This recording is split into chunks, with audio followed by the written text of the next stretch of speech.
and meet the boys in the booth, led by play-by-play expert Mike Joy. Thank you, Steve, and hello, everybody. At stake in Delaware today, $600,000 in prize money, 180 Winston Cup points to the winner, and all the prestige of victory. But that's not what's on these drivers' minds. To do well at Dover requires driving to survive. For 500 miles here is tougher than 600 at Charlotte, or Darlington, Bristol, Talladega, or anywhere else on this circuit. And the two fellows that'll join me topside to call this race know well the frustrations and the joys of success at this racetrack. First, Bill Parsons, you were telling me, much to Buddy's laughter, that you like driving this racetrack. Well, I do like this racetrack because it's tough. You got high bank corners, bank straightaways, you charge the corners. But it's a challenge for a driver. Any racetrack that's a challenge, to me, a driver enjoys. Buddy Baker, who's best known for putting his foot down at Daytona and Talladega and keeping it right on the floor. This was not one of your better racetracks. No, you could say that. No, I ran quite well here several times. I had, I guess, 3 third-place finishes. I led the race right down to the very end 2 or 3 times. I had an engine lockup with 4 laps to go, leading the race, and had a real good shot of winning. But, you know, the racetrack never was really good to me. I had bad luck here a lot of times. I created a lot of bad luck, and I think I've hit the wall here about as hard as I have any racetrack I've ever run at. So, no, it wasn't my favorite. But it is certainly demanding. Is it more physical or mentally punishing here? I think it's more physically punishing. There's a lot of mental tough racetracks, but this is a physically tough one because, as I said earlier, because of the bank turns, the bank straightaways, you never get time to relax. Were you wore out physically or mentally at the end of the day here? I can't remember. I think I had a little bit of both. Okay. It'll be quite a day of racing here at Dover. Let me show you real quickly some of the ways they adjust these cars during the race. The easiest way, change air pressure in the tires. That's the quick way. The other way, they might take a wrench like this and adjust the jack screw, change the tension on a spring. Or, if it's really bad, they may adjust the track bar with a wrench like this. One of the other things they do, they may take a rubber. This is a half rubber. They may take one of these out of the right front to soften it up to make the car turn a little better. They might cut this in 2 or put a half rubber in the right rear to tighten that up. If none of that stuff works, if it's a really bad push, they take this hammer and whack, and they whack the crew chief for making the car that tight to begin with. Good. That's Glenn Jarrett. And there is the crew chief looking on. Actually, the team owner, Robbie Reiser. Do you want to know what we do in Boston? No, not really. Everybody loves somebody sometime. Makes no difference. It's sad when all you know are the dirty words, don't know the real words. Just told me that someone like you. See, I can't sing with them. That was before my time. Yeah. Everybody wants my buddy sometime. He was still getting through the 6th grade. That's it. For the 5th time. Yeah. Oh, yeah, I know.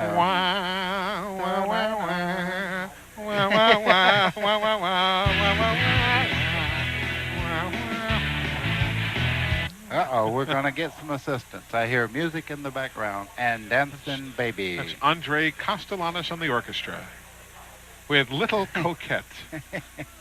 A 1, a 2. Julius LaRosa. Oh, no. Dun, dun, dun, dun. Did you ride the octopus again? Yo. Polka, polka, polka. 2, 3. Uh-oh, we can't go there. The satellites are up. Everybody loves somebody sometime. Everybody. Something. Well, let's get serious, guys. Here we go for the wonderful Grand National race today from Milwaukee. Magic Mile, home of the graveyard of the elephant in turn 1. Miss Lottie will be riding for Greyhound. So many fabled stars have run on this wonderful mile. The who's who.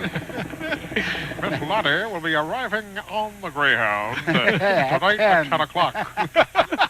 I will be there to meet her. Only on the Greyhound. Does not ride the trailways. Wow. Well, they're probably going, wait till they get up here. We're going to kick. Oh, here's Johnny Bland. Are they like this every week? It's the altitude. The altitude, okay. Isn't this Pikes Peak? What happened to the mountains? Where'd they go? Larry just made an adjustment. The booth goes wild. It's a 4 hour, no, it's a 2 hour and a half, we hope. 2 hours and 24 minutes, and take it away. Dave and whatever. Now? Now? Say now. Beep, beep, beep, beep, beep, beep, beep, beep, beep. Starting a little early today because of Eli's early departure time. Yeah, they're stalling. So they actually treated Elton's deal like he never even qualified. Yeah, no. So how many pits are they having to share?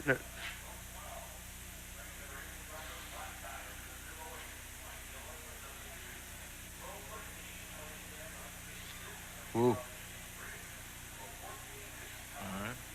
I wonder which. No. Oh, don't go there. No. No, I'm not. All right. That's good, Randy.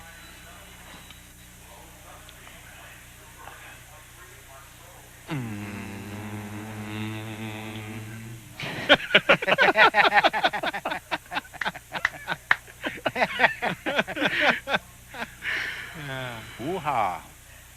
Meow. Meow. West Alice. Do you know why this is West Alice? No, sir, I do The town was named after the Alice Chalmers Industrial Equipment Company. You know, I knew that. That's why all the garbage cans are mechanical green down there. Oh. Yeah, Alice Chalmers. I should have known that. You've been having a great ride. We've been watching you. Well, here's the deal. When I got up this morning, they put Tabasco all over my eggs, and man, this red flag couldn't have come at a better time. I got to go to the bathroom. And I was going like crazy, and they don't know how lucky. This is lucky right here, boys. I'm telling you. Darrell, you were saying the other day that you want to do something big and win from last place. In a Pontiac. See, I've won in the Buick, Oldsmobile, and Chevrolet. I've never won the Pontiac. I don't know if anybody's done there or not, but I'd like to be one. If I have, I want to be the other one to do it, because that'd be big. But we're running good, and they're doing a good job in the pits. And we had a good car yesterday in hot laps at the end of the day. And, man, I don't know. I don't want to get too excited. I just want to get this thing down to the end. And if it stayed up under green all day, I think I'd be really, really good. I'm a little apprehensive on the restarts. The car's a little loose in traffic, but once I get out by myself and get up in that high line, if the rest of them don't discover that, I'll be okay. Don't tell anybody, y'all. Don't say anything about it on the TV or anything. Just keep to yourself. Baker, I know how you are. You'll have to go tell all your friends. Go tell Earnhardt. Hey, I know what you'll do. Tell him he's done a pretty good job himself. Hey. Buddy said you're doing a pretty good job yourself. Isn't that just like Baker? I'm doing a pretty good job. If it's anybody else, he'd be up there jumping. He would jump out of that little box up there. But I'm just doing a pretty good job. You know, he's talking about the first time in a Pontiac. You can pick up the musical entertainment. Raw. You picked the fine time to lose me, loose wheel. Ain't that the way that goes? Man. Woo, I'm glad you can drive. Yeah. Well, I didn't want to be too good. Yeah, the wheel just came off. The wheel came off. And then it comes right back to him. Yeah, tried to hop back on, but... wow, it just looks like no look. Yeah, I'm looking at the center part. It don't seem to be torn out. No.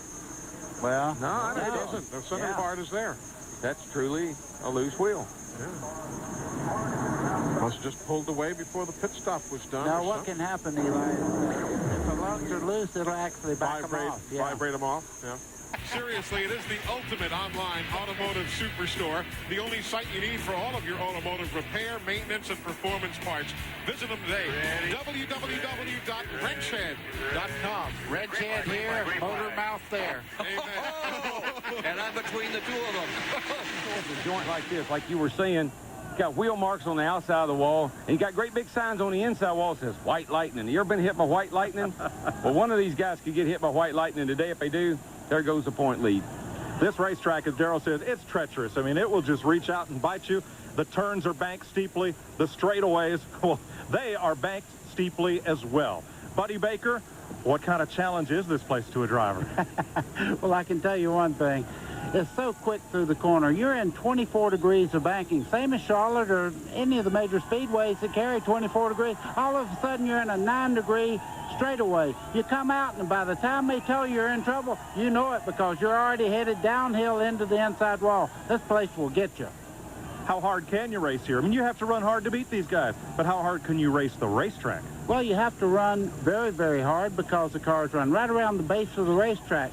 So there's no such thing as taking it easy. You have to run hard, and by the time the guy up here says, hey, there's trouble in front of you, you're in it. It is a tough racetrack. It's going to be entertaining for you folks at home, perhaps more so than the fellas that are out there. In the 4-car of Jeff Purvis, we're running about a half a groove higher on the racetrack than he's running, so I guess they were running out of things to talk about. They got to tell Matt how to drive the car. But if I'm Matt Kenseth and my car works down on the bottom and I'm out front, I dare anybody to try to get under me on the apron. It don't work here. And that's listen, I was going to say, that's coming from a guy who obviously knows how to drive. I mean, how many races has he won? He's been on the podium many times. Uh-oh. Not nice to mess with Glenn. I can do it. I only do it occasionally. You got to live with him. No, we just got up because we like him a lot. Right. We don't pick on anybody we don't like. We're not happy till you're not happy. Yeah, right. 20 laps. Matt Kenseth still leads. Check out wrenchheads.com, the online automotive superstore for all your automotive repair, maintenance, and performance parts. Visit them at www.wrenchheads.com. Yeah, you know, I know I'm not up on it, but what is a wrench head? Good question.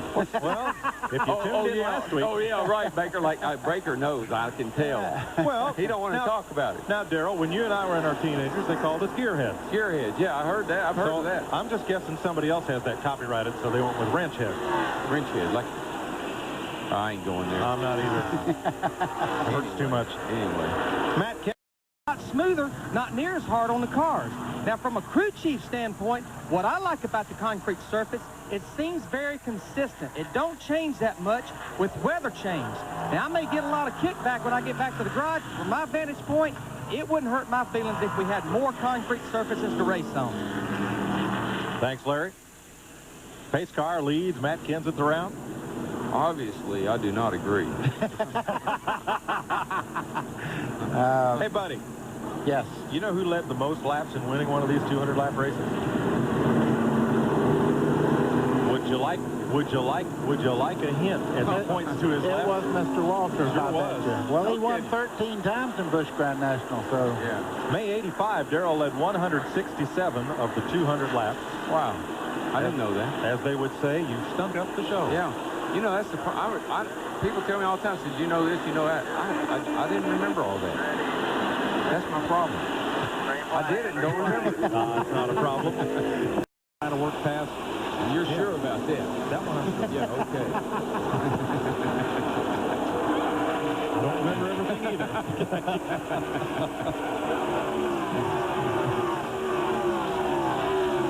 There's Buckshot Jones in the 0-0. He's also gained a ton of positions since this one started. So here's the piece of debris that was in turn 3 that brought out the caution. Oh, Darrell, please don't draw. It was not just a shock absorber, but it was the metal shock absorber mount that's welded to the frame that tore out. Yeah, and you could see, I imagine there's a little discussion down there. Earnhardt Jr. had to dodge a tire off the 17 of Matt Kenseth as he started out the pits that was left there. Well, that's racing. Yeah? That's racing. That's the Donald. That's the Donald. You just heard from the buddy. I think I'm... Sorry, folks. We lost it up here. I think I'll leave Mr. Bergman out of that. I'm just good old Dick Bergman here. There you see the top 10. I thought I had a great idea, so I started saying it. I said, now where do I go? Hey, look at Ward Burton. We've not talked much about him today. He's up there. Look at Joe Nemechek. Matt Kenseth also in the top 10. Draft up on him as they head towards the turn and turn.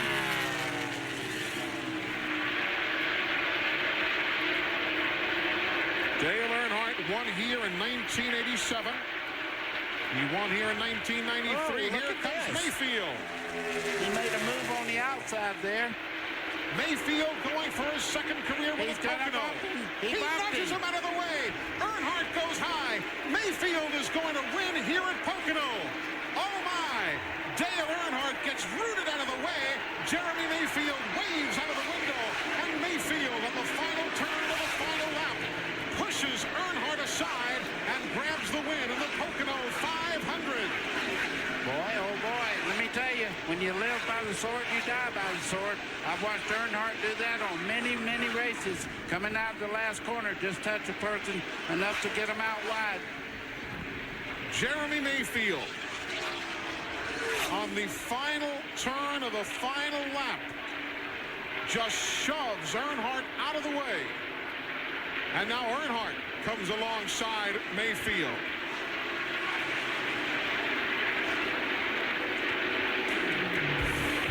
Watch it again.